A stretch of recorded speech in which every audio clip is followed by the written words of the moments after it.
question. Never have I ever done work outside of my job scope. Yes. Yep. For example, Zion, right? You've literally gone down to the customer's house, knocked on their door, and it's like, I heard you had a problem, right? The customer was facing an issue with an internet connection. We tried to resolve it in many ways, but it could not be resolved. And we went to the customer home, and she was shocked that because we have come down to her home.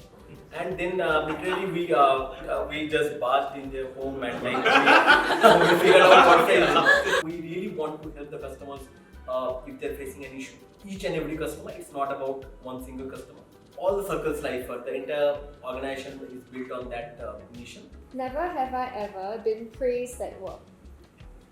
Yes. Yeah.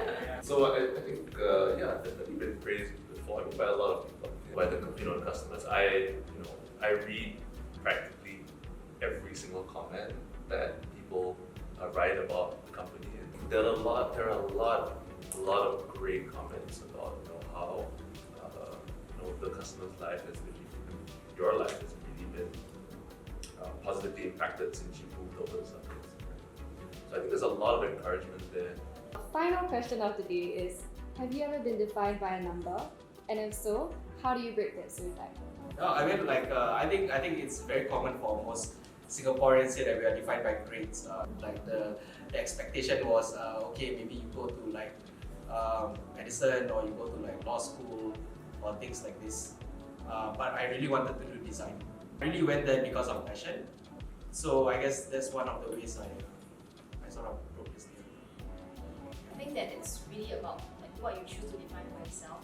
I think with many university students, they can agree, especially if you're in a local university, there is this huge pressure to always be doing internships. How good you are is directly proportional to how many internships you manage to do. But for me, breaking out of that, this kind of numbers kind of game, is really just taking a step back and asking myself what I really wanted out of life. I didn't want to wake up at 40 or 50 or whatever, knowing that past 30 years of my life, I spent it doing something that I didn't enjoy. Stepping out of it and then taking a look at the whole big picture, and then finding out what really matters to you, what you're passionate about. That's how I managed to break out of just looking at numbers. I only did one internship when I was in uni. I think I did not find I remember one of an ex-colleague here at Circles. So he said, "How old are you?" I said, "Yes." And it was actually close. It's plus minus probably 2-3 years. I said, "How did you know? How were you able to hit a close number?"